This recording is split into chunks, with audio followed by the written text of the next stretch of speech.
이번에는 이제 단위 원가 결정 방법 보겠습니다.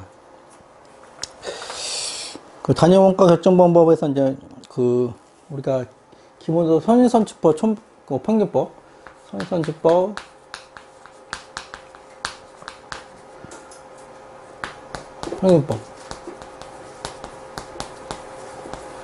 평균법 있어요. 평균법은 우리가 이제 가중평균 있고, 그 다음에 총평균, 이런 식으로 이제 두 가지가 있고, 그 다음에 예외적으로 이제 개별법으로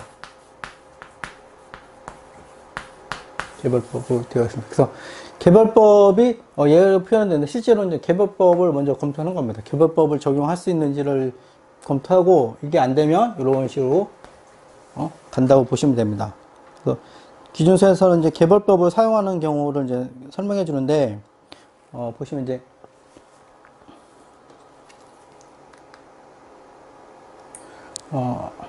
특정 교환될 수 없는 재고자산 항목하고 특정 프로젝트. 교환될 수 없기 때문에 이제 특정한 거예요, 특정. 말 그대로 그러니까 쉽게 해서 다 특정? 요런 단어로 생각할 수가 있으면 됩니다. 그래서 특정 프로젝트, 교환될 수 없는 재고자산, 하나하나씩 관리가 돼야 되는 것들이죠. 이런 것들은 개별법을 사용한다.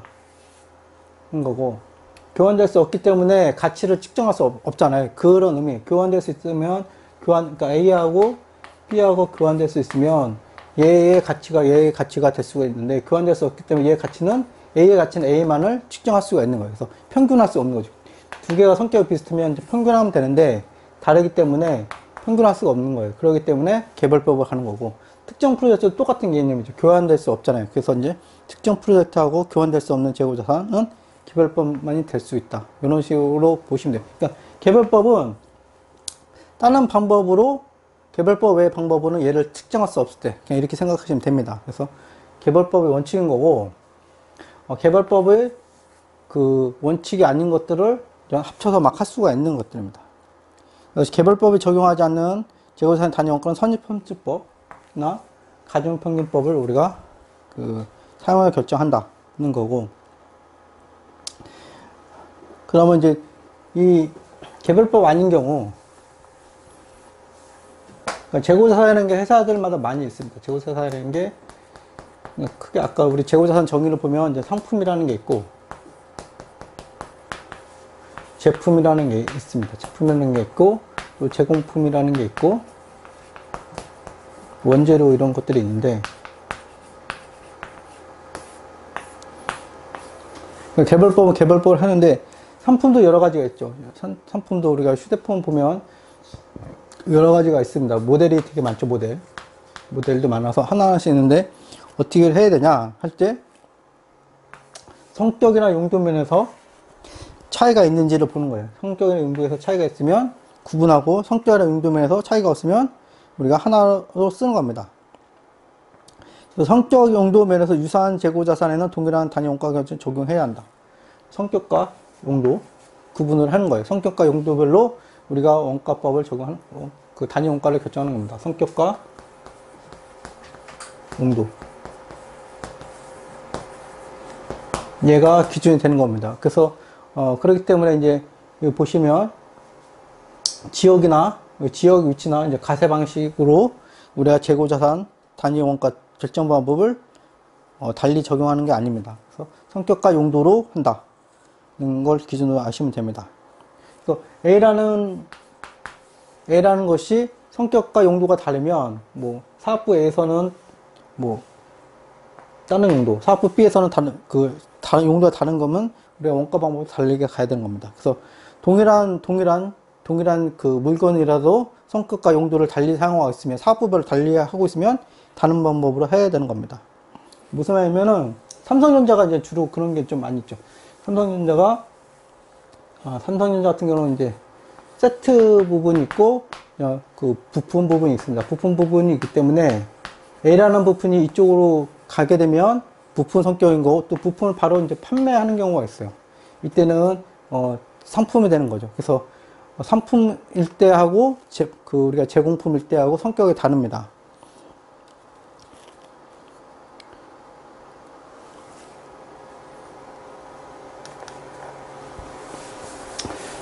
선입선출법은 우리가 이제 먼저 나온 게 선입선출법은 말 그대로 먼저 들어온 게 먼저 나간다. 그래서 이제 기초, 우리가 이제 재고가 기초가 있고 단기 매입이 있고 매출이 있겠죠. 매출이 있고 이제 그 다음에 기말 재고가 있겠죠. 이렇게 돼서 이제 기말 재고가 구해지는데, 기말 재고는 단기 매에서 먼저 구하고 그 다음에 이렇게, 그러니까 말 그대로 이제 기말 재고 처음에 기초가 100개고 단기 매입이 200개고 매출이 이렇게 상태에서 기말 재고가 뭐 100개다 그러면은 다 단기 매입에서 갖고 온 거고, 기초 재고 기말 재고가 250개다 그러면은 단기 매입 200개, 기초 재고 50개, 이렇게 나중에 들어온 게 남아있다고 보는 겁니다. 선입선출법, 뭐 이거는 쉽게 다 아시는 거니까.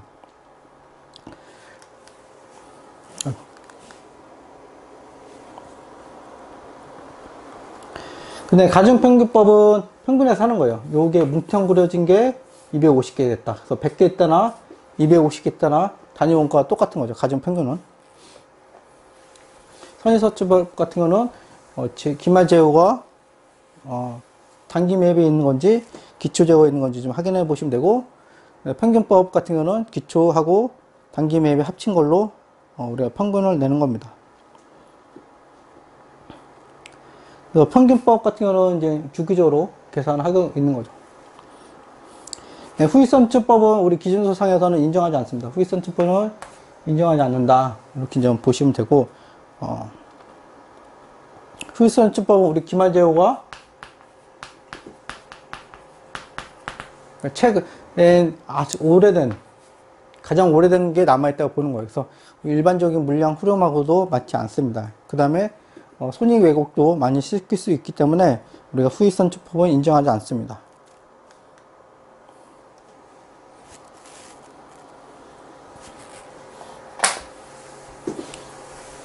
이건 뭐 여러분들이 조금만 앉아서 좀 생각해보면 충분히 맞출 수 있는 문제인데, 단기중 재고, 단위당 재고당 시동원가 계속, 이게 일반적으로 인플레이션 일반적이니까, 인플레이션 하에서는 선입선출법이 가중평균보다 높고, 매출원가는 선입선출법이 가중평균보다 낮고, 단기순이익은 선입선출법이 가중평균보다 높습니다. 그래서 당연히 이제 매출원가가 높으면 단기순이익이 낮겠죠.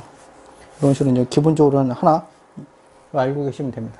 이거는 뭐 모든 책에 다 나오니까 한번 보시면 될 것 같습니다.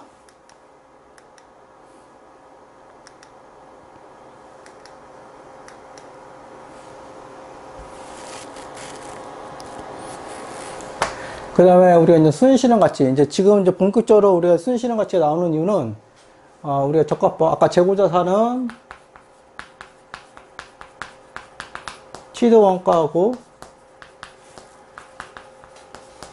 순실현 가치하고 낮은 금액으로 한다, 이런 게 이제 문구가 있었습니다. 그래서 이제 순실현 가치가 나오는 거고, 이제 본격적으로 적합법에 대해서 기준에서 설명해 주는 거예요.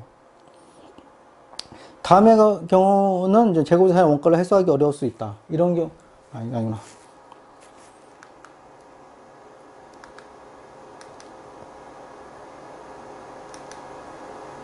다음의 경우는 재고자산의 원가를 해소할 수 없다, 어려울 수 있다고 하는데, 이 경우는 이제 우리가 특히나 우리가 이제 손상이 됐는지를 검토해야 되는 사례입니다. 그래서 물리적으로 손상된 경우, 그 다음에 이제 진부화된 경우, 손상은 안 됐는데 진부화된 경우는 아무도 안 사는 거죠. 이럴 때는 이제 우리가 검토해야 되는 거. 그 다음에 판매 가격이 하락한 경우, 네 번째는 이제 원가가 상승한 경우가 있습니다. 뭐냐면 이제 원가는 상승했는데 판매 가격은 안 오르면 이제 우리가 이제 그 손상을 볼 수 있는 거죠. 이럴 때는 우리가 그 평가 손실을 할 수가 있다. 는 거고. 근데 재고자산을 순실현 가치로 감액하는 경우는 항목별로 이제 하는 겁니다. 항목별로. 마찬가지로 이제 성격과 용도가 중요한 거죠. 그 다음에 서로 비슷하거나 관련된 항목들을 통합해서 적용하거나 적정할 수가 있다.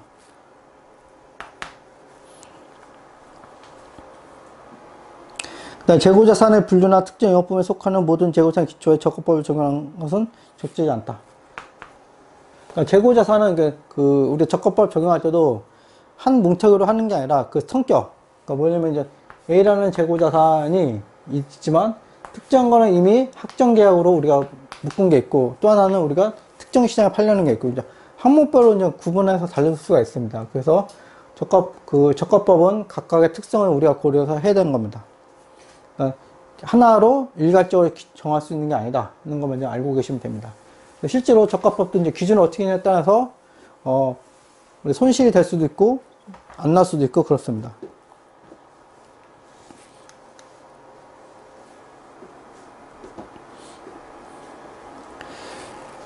순실현 가능 가치를 이제 추정할 때 재고자산의 보유 목적도 이제 고려해야 되고, 재고자산의 보유 목적이 이제 확정 판매 계약, 확정 판매 계약으로 있으면 우리가 이제 15 기준서 15쪽 고객과의 계약 관계의 수익에서 보시면 이제 확정 판매 계약이라는 말이 나오는데, 확정 판매 계약은 또 확정 판매 계약에 따로 맞게 해야 됩니다. 그쪽에 맞게 이제 금액이 정해졌기 때문에 확정 판매 계약은 이미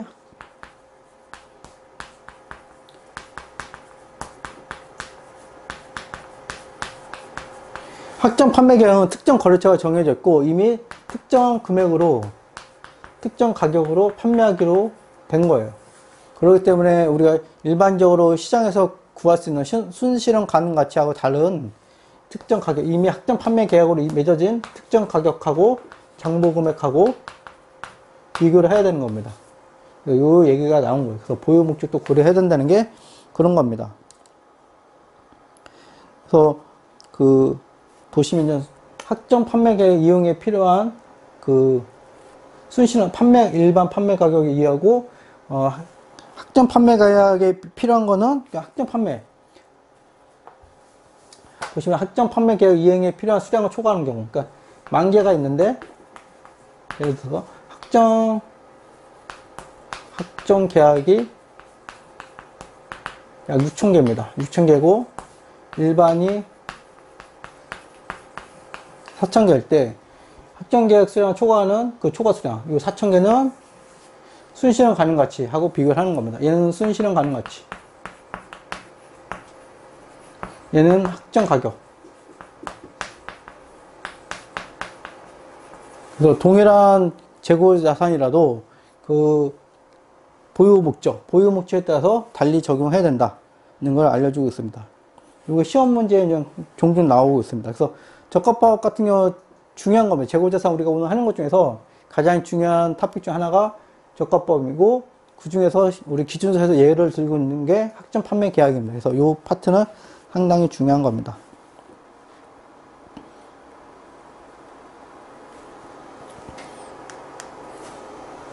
그 다음에 이제 완성될 제품이 원가 이상으로 판매될 것으로 예상되는 경우에는 원재료비 기타 소모품을 감액하지 아니한다. 뭐냐면 우리가 이제 제품별로 하고 있죠. 그 제품이 있고 원재료가 있으면 원재료가 이제 장부 가치가 예를 들면 1,000원이에요. 1,000원. 1,000원인데 실제로 이제 순실현 가능 가치가 또 900원이에요. 900원인데 얘 보유 목적은 바로 파는 게 아니라 우리가 제품 쪽에 가서 제품으로 만들어서 그냥 파는 거예요. 그래서 제품이 예를 들면 이제 9,000원인 거죠. 9,000원. 얘가 여기 가서 만들어진 제품 9,000원인데 순실현 가치는 15,000원이 된 거예요. 15,000원이 되면 장부가 이미 났잖아요. 손해볼 일이 없으니까 이 원재료도 이쪽 통해서 이렇게 실현되기 때문에 이 적합법으로 평가할 필요가 없는 거예요. 예, 그 얘기입니다. 그래서 완성될 제품이 원가 이상을 판매될 것으로 예상되는 경우, 이렇게 예상되는 경우죠. 이런 경우는 원재료비 기타 소모품을 감액하지 아니한다. 굳이 이렇게 비교하지 않는 거예요. 그러니까 얘는 여기에 종속되기 때문에 원재료를 감액하지 않는 겁니다. 그 얘기인 거예요. 그러니까 원재료 가격이 하락하여 제품의 원가가 순실현 가치를 초과할 것으로 예상된다면 우리가 감액하게 된다. 반대로 이게 이제 반대로 된 거죠. 반대로 되면 우리가 감액을 해야 되는 겁니다. 그리고 이제 또 하나 아셔야 될 게 원재료는 현행 대체 원가가 순실현 가치에 대한 최선의 이용 가치가 측정될 수가 있습니다. 원재료 같은 경우는 우리가 이제 판매 시장이 거의 없잖아요. 원재료 자체 이제 판매 시장이 없기 때문에 제품 같은 경우는 판매하는 거기 때문에 판매 가격이 있고 부대 원가가 있어요. 순실현 가능 가치를 구할 수가 있는데 원재료 같은 경우는 판매 시장이 없으니까 판매 가격을 그냥 구할 수가 없습니다. 그렇기 때문에 원재료 같은 경우는 순실현 가능 가치가 현행 대체 원가 요거랑 이 자체가 순실현 가능 가치가 될 수 있는 거예요. 그 얘기입니다. 그래서 원재료 현행 대체 원가가 순실현 가능 가치가 될 수가 있다. 그 얘기입니다. 그래서 무조건 이 판매 가격하고 비교하는 게 아니라 시장이 있어야 되니까 원재료 같은 경우는 시장이 없으면 현행 대체 원가가 될 수 있다. 현행 대체 원가 이것도 하나 완전 기억해 주시면 됩니다. 그 다음에 매 후속 기간에 순실현 가능 가치를 재평가를 합니다. 이 얘기는 재평가까지 하고 재평가하기 때문에 평가 손실이 확대될 수도 있고 이제 줄 수도 있고 그렇습니다. 그럼 당연히 우리 회계는 약간 당연히 평가 손실이 늘어나면 당연히 증가한 만큼 인식할 거고 그럼 줄이면 어떻게 할 거냐? 줄이면 이제 한입 보통 한입을 인정할 거냐 안 할 거냐 이걸 아시면 되는 거죠. 인정할 거냐 안 할 거냐인데 우리 적합법에서는 한입을 인정해 줍니다. 그래서 평가하고 평가 손실이 줄면은 우리가 한입을 인정해 줍니다. 그래서 요거를 좀 많이 이용하죠. 회사들이 손실을 특정한 해에 영업 손실이 날 것 같다. 그러면은 이제 대폭적으로 우리가 많이 적합법으로 인해서 평가 손실 많이 하고 차년도에 한입을 많이 잡는 경우도 있습니다. 특히 이제 CFO라든지 뭐 이런 사람이 바뀌면 회사가 이제 부실 같은 걸 막 털고 싶어요. 내년부터 자기가 바뀌었으면 다음 내년도부터 이익을 많이 내고 싶어서 평가 손실 왕창 떠는 경우가 있습니다. 이런 식으로. 그러니까 굳이 뭐 100원만큼 있는데 뭐 300원 이런 식으로 이제 과도하게 떠는 경우가 좀 많이 있어요. 내년도에 이거는 그러면 당연히 이익으로 잡히죠. 그럼 자기의 성과로 들어오기 때문에 주가도 오를 수 있고 이런 식으로 이제 적합법을 많이 활용합니다. 그 적합법은 그 다음에 이제 한입을 할 수 있는데 한도가 있죠. 한도는 이제 기존 장부가액이 작은 금액으로 하는 겁니다.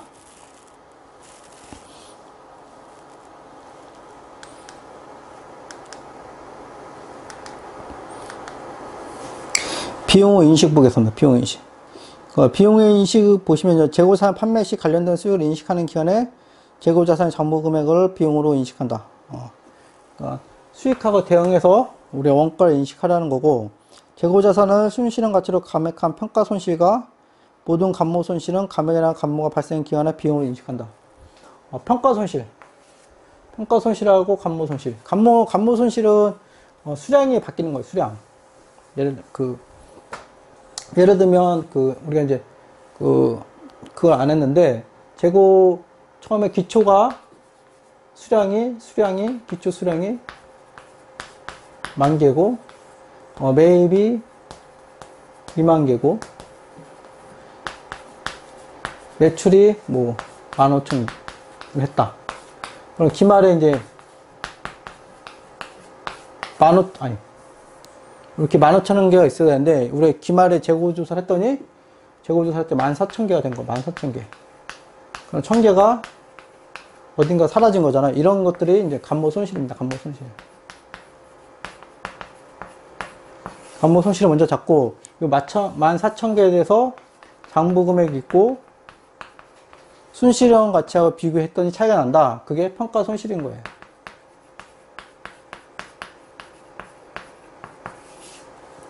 그래서 기준선은 감모 손실과 평가 손실을 그냥 비용으로 인식한다. 이런 식으로 이제 언급이 되어 있습니다. 뭐 예를 이제 하나는 원가 쪽에서 우리 기능식으로 이제 우리가 이제 그 IFRS 기준서를 우리가 국내에서 만들잖아요. 기능적으로. 그러면 하나는 원가로, 하나는 뭐 원가 아닌 걸로 이렇게 이제 언급해 왔고, 두 개 다 성격적으로 이제 분류를 해놓은 거예요. 그래서 두 개 다 그냥 비용으로 인식한다. 는 말만 있습니다. 매출 원가로 인식하냐 안 하냐는 안 써 있습니다. 그래서 그렇기 때문에 이제 우리가 이제 기준 그 문제를 낼 때, 얘를 뭐 매출 원가로 인식한다, 뭐 안 한다, 이런 식으로 표현을 해주는 겁니다. 그 다음에 순실현 가치 상승으로 인한 재고자산 평가손 한입은 우리가 한입 발생 기간의 비용으로 인식된 재고자산의 차감액으로 인식한다. 거고. 그 다음에 이제 재고자산이, 판매 말고 다른 유형자산 쪽으로 가는 경우가 있어요. 유형자산을 갈 때는 그 유형자산의 그 다른 자산에 이제 시드 원가에 포함되고 그 자산이 그 상각될 때 비용으로 되는 겁니다. 그래서 다른 자산에 이제 배분된 재고자산의 원가는 해당 자산의 내용에서 동안에 비용으로 인식하는 겁니다. 그래서 판매는 즉시 인식되는 거고 타 자산으로 갈 때는 우리 내용에서 동안에 인식을 되는 겁니다. 여기 나온 것처럼 이제 재고자산 평가 손실하고 간부 손실의 원가성 유무에 대한 규정이 IFRS는 없습니다. 하나 좀 유의하시면 될 것 같고. 공시는 이제 참고하시면 될 것 같습니다. 공시 부분은 그 다음 참고하시면 될 것 같고, 그 다음 본론으로 이제 제가 갖고 온 게 이제 이제 기준서에 없는 부분이 있습니다. 기준서에 없는 부분 좀 짧게 하겠습니다. 기준서에는 아까 이제 말씀드린 것처럼 장부 기록 방법이 없어요. 그러니까 IFRS는 이제 레포팅 보고하는 기준이기 때문에 어떻게 이제 회계 처리하는 디테일한 건 없을 수가 있는데, 우리가 계속 기록, 이제 장부는 우리 재고자산은 유형자산과 달리 매일매일 거래가 이제 빈번하게 있습니다. 빈번하게 있어서 우리가 이제 회계 처리를 해야 되는데, 회계 처리를 하는 방법이 크게 이제 계속기록법과 실질재고법이 있습니다. 그러니까 매출은 바로바로 매출 금액은 판매 가격이 있고, 그러니까 수량이 있고 판매 가격이 있기 때문에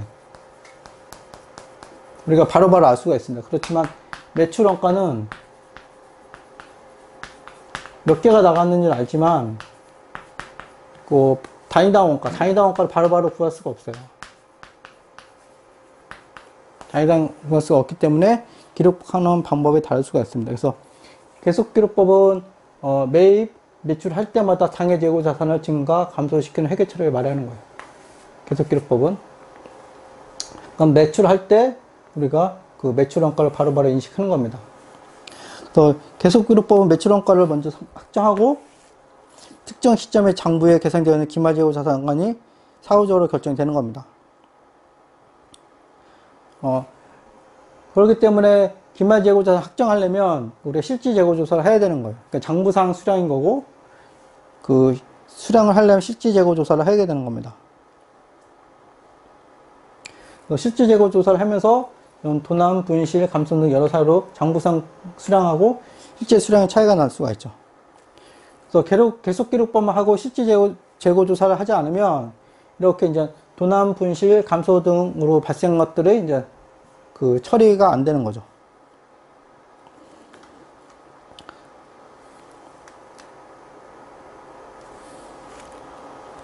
그 다음 실질재고조사법은 기중에는 우리가 원가 처리 안 합니다.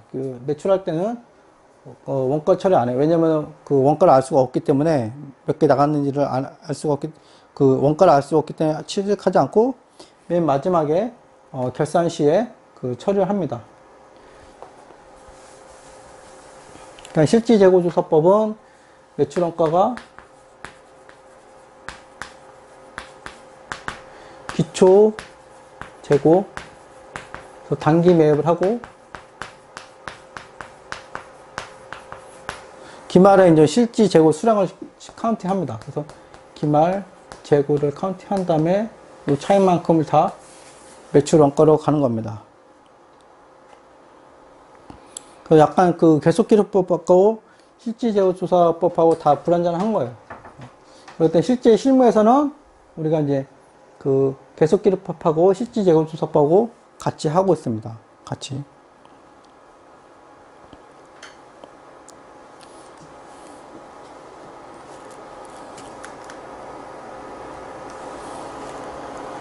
그다음에 재고자산의 인식 시점. 요게 또 이제 시험에 자주 나오는 항목입니다. 재고자산. 그러니까 재고자산은 뭐 기본적으로 이것만 알고 계십니다. 재고자산은 자산입니다. 자산이기 때문에 통제. 기업이 내가 통제하고 있다. 소유권. 통제하고 있으면 내 자산인 거고, 통제권이 없다 그러면 자산이 아닌 거예요. 그래서 보시면 미착본 같은 거는 이미 오고 있는 거잖아요. 말 어거면 그런데 말 그대로 미착 도착하지 않은 건데, 그 소유권이 어디 있는 거냐? 선적지에서 이미 소유권이 바뀌는 거냐? 도착지에서 바뀌는 거냐? 따라서 달라집니다. 그래서 선적지 구분이냐, 도착지 구분이냐만 정확히 아시면 됩니다. 그래서 선적지 조건이라면 선적하는 시점에서 소유권이 바뀌는 거고, 도착지 조건이라면 우리 목적지에 도착했을 때 소유권이 변동합니다. 그다음에 위탁분 같은 거는 우리가 이제 말 그대로 위탁하는 거지. 그러니까 A가 있고 재고자산이 이렇게 가면 최종 엔드 유저한테 판매될 때 이제 사라진 겁니다. 그래서 위탁품은 기본적으로 위탁자의 그 재고자산인 거고, 판매되지 않은 건 다 A 겁니다. 그 다음에 시송품 같은 경우는 이제 우리가 이제 그 구매 의사를 표현한 제품에 한해서만 매출된 거고, 그 전까지는 매출이 되지 않은 거기 때문에 구매 의사를 표시하지 않은 거는 재고자산에 포함하는 겁니다. 그 다음에 예비 부품과 수선 용구는 재고자산의 정의에 맞으면 재고자산인 거고, 그 다음에 유형자산 쪽에 정의에 맞으면 유형자산인 거고, 그렇게 보시면 됩니다. 예비 부품과 수선 용품은 유형자산하고 재고자산 둘 중에 하나로 구분되어 간다. 이거는 이제 케이스 바이 케이스이기 때문에 여러분들이 이제 보셔야 됩니다. 실제 실무에서도 요거 갖고 이제 많이 논쟁이 되는 경우가 있어요. 예비 부품이냐, 예비 부품 이제 유형자산이냐, 재고자산이냐 따라서 논쟁이 되는 경우가 많습니다. 지금 하는 재고자산의 인식 부분은 실질적으로는 우리 휴보 고객과의 고객 계약과의 수익 그쪽에서 다루어지는 겁니다.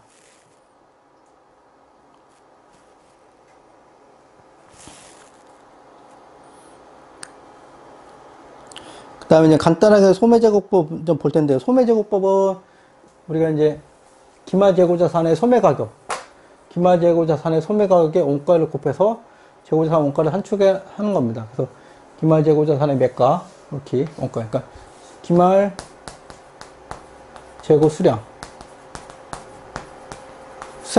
우리가 카운트 할 수가 있으니까 여기다가 이제 소매가에다가 곱하기 원가율. 그래서 이제 우리가 재고자산의 금액을 결정하는 거예요. 그래서 이런 것들은 바로 다 측정 가능한 거고, 이제 원가율이 키포인트죠, 원가율.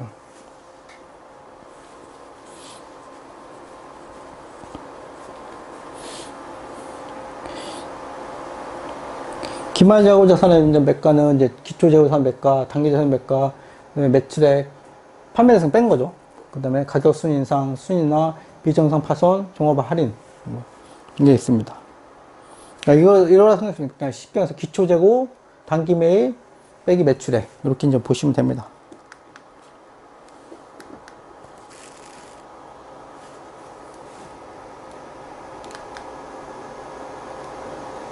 그럼 원가율은 이제 평균법입니다. 평균법은 우리가 이제 기초하고 단기 매입이 있고, 평균법은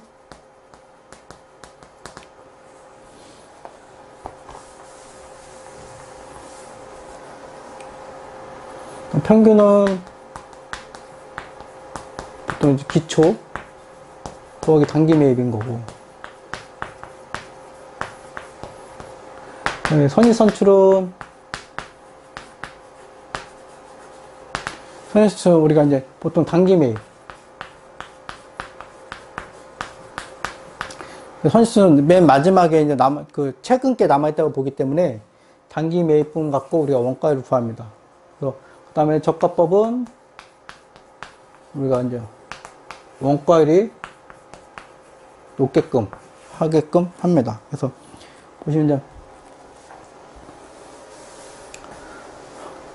여기 평균법은 기본적으로 평균법은 우리 기초재고, 그 다음에 단기 매입, 비정산 파손 똑같습니다. 이것도 원가고, 그다음 밑에는 우리가 기초재고자산 매가 이런 식으로 하고 있습니다. 그래서 현재 선수법 같은 경우는 우리가 기초재고자산만 날린 겁니다. 기초재고자산 날린 거고, 그다음에 저가법 같은 경우는 손익선출법에서 요 가격 순위나 부분만 날린 거예요. 그러기 때문에 이제 분모가 커지는 거죠.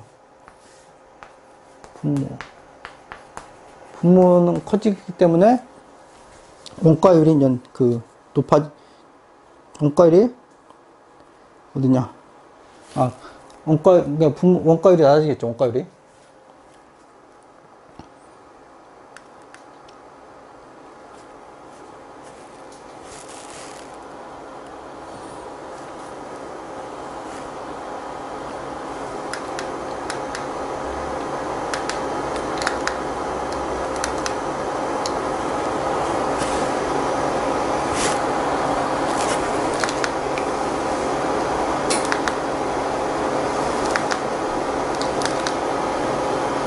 마지막으로 우리 기출문제 한번 보겠습니다. 기출문제.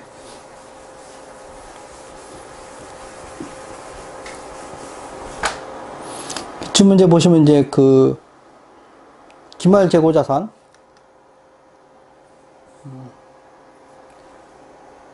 기말 상품 재고에 대해서 나오고 있어요.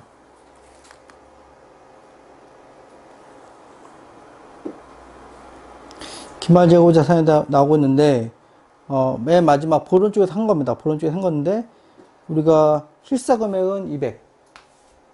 실사 금액은 1번으로 되어 있고, 그 다음에 동물뱅이 2번에서 FOB 선적지 인도 조건이니까 우리가 운송 중에 있습니다. 선적이 됐기 때문에 내 재고인 거고,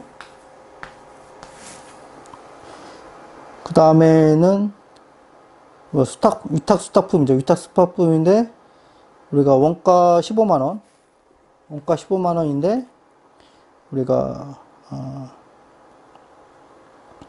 15만원이고 4만원 상품 판매했고, 그 다음에 남아있다 11만원이죠.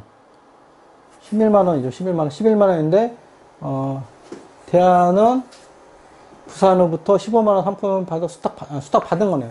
수탁 받고 내 창고에 보관했는데 내 재고가 아닌 거죠. 그러니까 15만원 중에서 4만원 팔았으니까 11만원 내 재고가 아닌 거예요. 11만원은 내 재고가 아니니까 빼준 거고.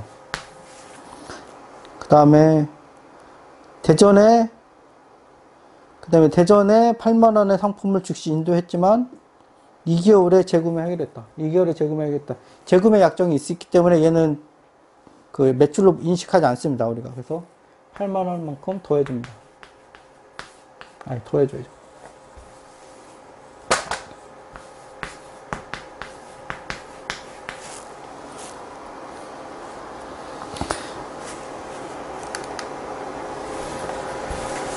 그 다음 위탁 판매. 아까 같은 3만원 위탁 받은 거고, 얘는 위탁을 준 거예요. 위탁을 준 거기 때문에 다른 창고에 있고 50만원의 상품을 적송했고 80%를 판매했대요. 50만원 20% 10만원이 내 거죠. 10만원이 내 겁니다. 10만원이 내 거고, 그 다음에 얘 보면 단위당 원가 5만원 생산품 10개를 전달하고 8만원의 매입 의사를 통보해 줄 것을 요청했다. 매입할 의사를 통보해 줄 것을 요청했다. 2012년 6개의 상품을 매입하겠다. 6개. 어디 있습니까? 6개. 6개가 10개 중에 6개가 구매 의사를 했으니까 4개가 재고죠. 4개가 재고입니다. 4개가 재고니까 단위당 원가가 5만원. 4개니까 20만원. 20만원이 또 재고로 추가를 해야죠. 그래서 200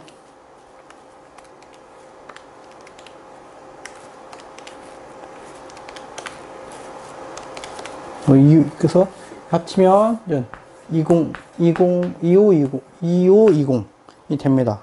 그래서 2호이고, 2호, 여기네요. 그래서, 요게 이제, 요런 게 전형적으로 이제 나오는 재고자산 인식 금액이고, 주의할 부분은, 위탁분은 뭐 쉽고, 여기 이제 3번, 우리가 재금의 약정. 재금의 약정 같은 경우는 15. 실질적으로, 시험 문제에서는 이제 재고자산 쪽으로 나오는데, 이거는 제가 보기에는 15, 매출에 관련된 문제가 더 맞다고 봐요. 그래서, 여러분들이 15를 정확히 알고 계시면, 요 재고자산 인식 부분은 이제 쉽게 풀 수가 있습니다. 그래서 또 다른 예로 이제 담보도 있어요. 담보 제공한 거. 그래서 실질적으로 이거 푸실 때는 실질적 재고자산 정의.